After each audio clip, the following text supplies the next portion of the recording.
할렐루야, 사랑하는 성도 여러분, 11월 18일 토요일 아침 아까의 시간이 돌아왔습니다. 오늘 함께 보실 말씀은 구약성경 욥기 13장 20절에서 14장 22절까지의 말씀입니다. 자, 그럼 함께 오늘 본문을 통해서 나무는 희망이 있나니 라는 제목으로 함께 은혜 말씀 나누도록 하겠습니다. 오늘 본문까지 욥은 이 세 명의 친구인 첫 번째 대만 사람 엘리바스, 또 두 번째 사람 수아 사람 빌닷, 또 세 번째 친구 나아마 사람 소발, 이렇게 세 명과 총 이 세 번에 걸친 그런 변론 중에 오늘 본문까지 첫 번째의 변론을 마치게 됩니다. 이처럼 어느 누구도 경험해 보지 못한 그런 환난을 겪게 된 욥에게 그를 찾아온 이 세 명의 친구들은 처음에 2장 13절 말씀을 통해 알 수 있듯이 욥이 당하는 고통이 너무 심함으로 욥에게 찾아온 이후로 일주일 동안, 그렇게 7일 동안 단 한마디도 그에게 전하지 못했음을 우리는 알 수 있습니다. 그런데 참 희한하게도 사람은 말을 하지 않으면 살 수 없는 그런 존재처럼 우리가 느껴지는 게, 욥을 위로하러 온 이 세 명의 친구들의 입술에서 터져나오는 말은 결국 욥을 위로하기는커녕 오히려 그를 정죄하고 단죄하고 있는 그런 모습을 우리가 보게 됩니다. 여러분, 이것도 참 우리가 생각해 보면 그런 것이, 욥은 이 친구들 앞에서 자신의 생일을 저주하면서 자신이 태어난 일이 잘못된 일이라고 그렇게 고백하고, 또한 하나님을 단단히 믿는 것처럼 그가 이야기하는 것처럼 보여도 결국 그의 말의 속뜻은 결국 욥도 자신이 당하는 고난 때문에 은근히 그도 스스로 하나님을 원망하게 되었다라고 하는 것을 우리는 말씀을 통해 느끼게 됩니다. 사랑하는 성도 여러분, 물론 그렇습니다. 우리는 그 어느 누구도 자신이 감당할 수 없는 그렇게 커다란 산처럼 덮쳐오는 그런 고난 앞에 유유자적할 수 있는 사람은 아무도 없죠. 그러므로 자신이 처한 그런 이 절망적인 상황 앞에서 욥이 친구들 앞에서 내뱉는 그러한 원망의 말들은 결코 잘못된 것이고 나쁜 일이라고 우리가 함부로 단정 지을 수 없다 하는 것입니다.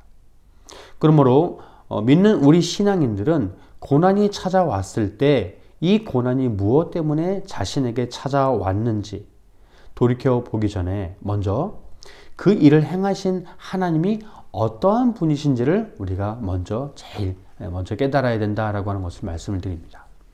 여러분, 어찌 보면 이것이 하나님을 믿는 우리에게 가장 필요하고 제일 먼저 떠올려야 할 그러한 생각인지도 모르죠. 물론 사람은 궁지에 내몰리게 되면 바로 생각이 돌처럼 굳어버리고 참 유연하지 못하게 되어버립니다. 유연하게 대처할 수 없죠. 하지만 그럴수록 믿는 우리는 더욱 깊이 하나님 앞에 나아가야 하고, 하나님께서 절대 침범될 수 없는 그런 자신의 주권으로 일하신다라고 하는 사실을 우리가 믿고 입술로 고백해야 될 줄 믿습니다. 이러한 믿음과 고백으로 나아가시는 저와 우리 모든 성도님들 되시기를 주의 이름으로 간절히 축원합니다. 아멘. 여러분, 오늘 본문을 보시면 아시겠지만 내용이 꽤 길죠. 하지만 오늘 본문이 우리에게 전달해주는 메시지는 아주 간략하고 강렬합니다. 그것이 무엇이냐면요, 바로 한마디로 추격하면 고난 가운데 있는 우리는 당장 볼 수 없고 또 당장 알 수 없지만 그 일을 행하시는 하나님께서는 분명 죽음 가운데에서도 희망을 예비해 두셨다라고 하는 것입니다. 결국 더 줄이면 하나님은 고난 속에서도 우리를 죽음 가운데서도 그것을 이기는 소망과 희망을 예비해 두셨다라고 하는 것을 우리는 보게 됩니다. 여러분, 그렇습니다. 방금 전에 말씀드렸던 것처럼 어느 누구도 이 고난 가운데 홀로 유유자적할 수 없다라고 말씀을 드리는데요, 마치 이 불교에서 말하는 해탈, 즉 모든 욕구가 사라지는 그러한 경지는 사실 우리가 죄된 육신을 입고 있는 동안에는 결코 경험할 수 없는 일이죠. 그럼 우리는 어떻게 해야 되느냐? 우리가 믿는 이 기독교의 믿음, 신앙으로 믿는 신자들은 항상 어떻게 해요? 죄 앞에 무너질 수밖에 없지만, 죄 앞에 무너질 수밖에 없지만, 그렇게 어찌할 수 없는 그러한 자신의 약함을 깨닫고 자신을 온전히 하나님께 맡겨드리는 겸손이 더 맞는 정답이다라고 말씀을 드립니다. 겸손이 정답인 것이죠. 이처럼 사람은 여러분 하나님 앞에 겸손해야 합니다. 그리고 절대로 우리 스스로 희망의 끈을 놓아버려서는, 그렇게 희망의 끈을 잘라버려서는 안 된다라고 말씀을 드립니다. 하나님께서도 희망을 저버리지 않으셨는데 한낱 피조물인 우리가 무엇하고 희망을 놓아버릴 수 있을까요? 오늘 본문 13장 21절 말씀을 보시면 이렇게 증거하죠. 곧 주의 손을 내게 대지 마시오며 주의 위엄으로 나를 두렵게 하지 마실 것이니이다 라고 증거하고 있습니다.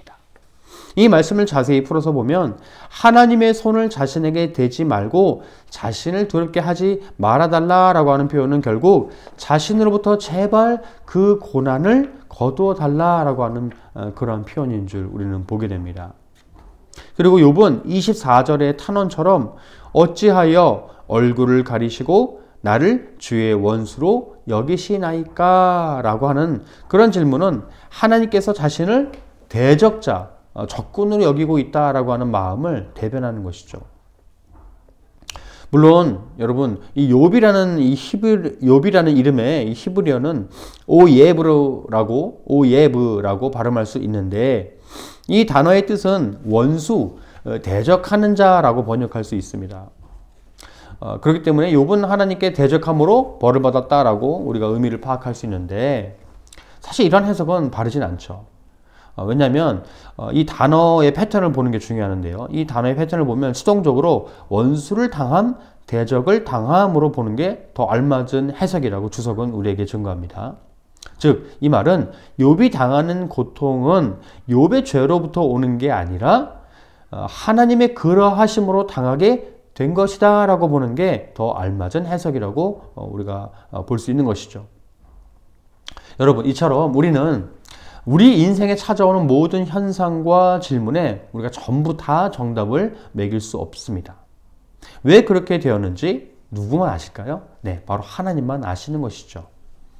요한복음 9장 처음 부분을 보면 날 때부터 보지 못한 그 사람에 대해 제자들이 예수님께 묻기를 그 사람 자신의 죄 때문인지 아니면 그가 보지 못하는 이유가, 그렇게 태어난 이유가 그의 부모의 죄 때문인지 누구의 죄 때문입니까? 라고 예수님께 제자들이 묻는 장면이 나옵니다. 이러한 제자들의 우둔한 질문에 예수님께서는 어느 누구의 죄 때문이 아니라 그가 날 때부터 보지 못하게 된 것은 하나님께서 그를 통해 하시는 일을 나타내고자 합니다. 라고 말씀하십니다. 여러분, 이처럼 우리는 우리 모든 인생의 질문에 해답을 하나님께 요구할 필요가 없습니다. 우리 하나님은 모르시는 게 없는 전지하신 분이시고 또 못하실 일 없는 전능하신 분이신 줄 믿으시길 바랍니다. 하지만 여러분, 우리를 바라보죠. 우리는 그럴까요? 우리는 절대 그렇지 않습니다. 우리는 한낱 지음받은 피조물에 불과하죠. 그러므로 우리가 할 수 있는 최고의 일은 하나님의 하시는 일에 나 자신을 온전히 맡기고 또한 그분을 온전히 신뢰하고 그분을 완전히 찬양하는 것뿐입니다. 아멘. 오늘 본문 27절 말씀을 보시면 이런 표현이 등장합니다. 내 발을 착고에 채우시며 나의 모든 길을 살피사 내 발자취를 점검하시나이다. 아멘. 여러분, 이 말씀의 표현은요, 마치 노예가 절대로 다른 곳으로 도망할 수 없게 주인이 그의 발바닥에 그의 이름을 인두로 지지는 아니면 문신처럼 새기는 그런 이 당시의 노예에 관한 관례로 의해 되어진 표현인데요. 여러분, 하나님이 이렇게 하시는 분이실까요? 욥에게? 아니요, 그렇지 않다는 것이죠. 이렇게 욥은 자신이 당하는 고통에 자신이 벗어날 수 없는 상황을 인식하면서 낭망하기를 차라리 나를 죽게 해서라도 이 고통에서 벗어나게 해주세요라고 그렇게 말하는 안타까운 고백을 하는 것을 우리는 오늘 본문을 통해 보게 됩니다. 하지만 여러분, 우리는 오늘 본문 욥기 14장 말씀을 통해 한 가지 놀라운 교훈을 우리가 발견하게 되는데요. 그게 뭐냐면요, 바로 죽은 나무에도 그 뿌리가 남아 있어 그 안에서 연한 가지가 다시 돋게 된다라고 하는 것입니다. 함께 오늘 본문 욥기 14장 7절로 9절 말씀을 읽어보겠습니다.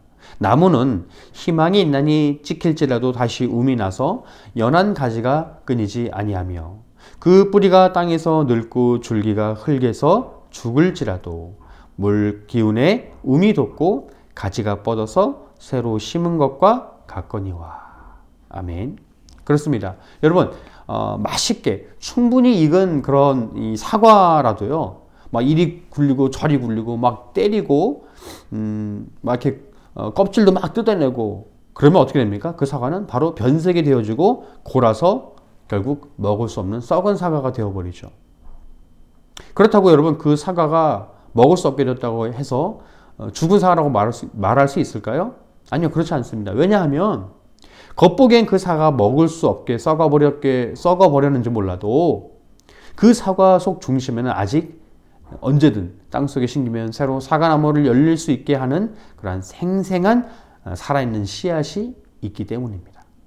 이렇게 죽은 것처럼 보여도 절대로 죽은 게 아니라 그 안에 심겨진 씨앗으로 인하여 언제든 다시 부활하고 살아날 수 있게 된다는 사실을 우리는 그러한 믿음을 깨달아야 합니다. 고린도후서 6장 9절로 10절 말씀이 이렇게 증거하죠. 제가 읽어보겠습니다. 무명한 자 같으나 유명한 자요 죽은 자 같으나 보라 우리가 살아있고 징계를 받은 자 같으나 죽임을 당하지 아니하고 근심하는 자 같으나 항상 기뻐하고 가난한 자 같으나 많은 사람을 부유하게 하고 아무것도 없는 자 같으나 모든 것을 가진 자로다. 아멘. 여러분, 그러므로 우리는 절대로 내가 당하는 고난의 원인을 나에게나 또 다른 사람에게나 심지어 하나님에게서 찾으려 하지 말고 그저 하나님의 일하심, 즉 그분의 섭리하심에 맡겨야 된다라고 하는 결론에 도달하게 됩니다. 여러분, 그것이 바로 믿음이죠. 몸통이 잘려나간 나무나 몸통 전체가 썩어버린 그러한 사과라 할지라도 그 속에는 반드시 생명의 씨앗이 심겨져 있다 하는 사실을 우리는 깨달아야 합니다. 사랑하는 성도 여러분, 이제 말씀을 마칩니다. 오늘 본문 14장 5절과 13절에 보시면 히브리어로 호크라고 발음하는 단어 규레라는 단어가 나옵니다. 이 단어는 문맥상 규범을 말하는 게 아니라요, 다른 의미로 한계를 나타낸다고 우리가 보게 되는데요. 이처럼 우리는 창조주 되신 하나님을 이해해 하는 그런 차원을 넘어서 그분과 같이 되려는 그런 교만이 항상 우리 내면에 심겨져 있다는 사실을 우리는 인식하고 언제 한계에 부딪히는 그런 우리 자신의 모습을 보고 깨달아 반대로 우리는 겸손으로 나아가야 될 줄 믿습니다. 교만을 버리고 겸손으로 나아가시기를 주의 이름으로 간절히 축원합니다. 그럼에도 불구하고 욥은 여전히 자신의 친구들이 자신을 정죄함으로 인해 낙담하고 차라리 자신을 죽여달라고 은근히 돌려서 하나님께 강력하게 그렇게 탄원하는 우리가 모습을 보게 되는데요. 사랑하는 성도 여러분, 우리 역시도 이럴 때가 있어 왔고 또다시 이런 상황에 내몰릴 수 있죠. 언제든지. 하지만 그때마다 우리는 이와 같이 반응해서는 안 됩니다. 왜냐하면 죽음은 우리의 죄 때문에 벌어진 결과이지 결코 현실을 벗어나려 하는 그런 도피처가 되어서는 안 되기 때문입니다. 죽음에 접근하는 개념 자체를 우리는 다르게 이해해야 합니다. 이처럼 자신이 처한 상황에 이기지 못하여 차라리 죽는 게 낫다라고 말하는 것은 어찌 보면 하나님의 주권을 무시하는 그런 처사라고 할 수 있죠. 그러니까 이런 고백은 우리 입술에 나오면 안 되죠. 그러므로 우리는 반드시 죽음을 이기신 예수님을 기억해야 합니다. 아멘. 예수님은요, 죄가 없으신데 우리의 죄를 대신 짊어지시고 십자가 위에 돌아가셨습니다. 다른 게 아니라 누구 때문이에요? 바로 나 때문인 거죠. 우리 때문인 것이죠. 그러므로 우리는 하나님을 무시하는 일을 절대 해서는 안 됩니다. 우리가 삶을 내려놓거나 또 포기하려 하는 일은 절대로 없어야 되는 것이죠. 시편 62편 1절 말씀은 우리에게 참 큰 위로를 줍니다.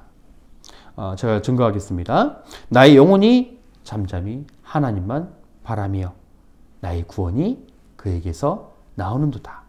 할렐루야. 아멘. 나의 영혼아 잠잠히 하나님만 바라라. 왜요? 나의 구원과 나의 소망이 그로부터 나오기 때문인 것이죠. 여러분 이 고백을 하시길 바랍니다. 잘려나간 나무와 썩은 사과에도 생명의 씨앗이 심겨져 있는 것처럼 죽음보다 못한 우리의 현실이라 할지라도 우리는 반드시 우리 안에 있는 그런 예수 그리스도로 인한 이 성령의 생명의 씨앗이 있음을 꼭 기억하시길 바랍니다. 아멘. 기도하겠습니다. 사랑의 하나님 감사합니다. 아무리 힘든 현실이라 할지라도 하나님께서 허락하시지 않는 상황이 없사오며 죽음조차도 하나님의 영광을 가리울 수 없음을 기억하면서 오직 부활로 죽음의 권세를 이기신 예수님만 기억하게 하여 주시고 또 예수님께로만 순종하게 하여 주시옵소서. 감사드리며 이 모든 말씀 거룩하신 주 우리 주 예수 그리스도의 이름으로 간절히 기도드리옵나이다. 아멘. 네, 오늘도 이 말씀을 통해 또 큰 위로를 받으시고 또 내일도 거룩한 주일 성수로 함께 나아가겠습니다. 감사합니다.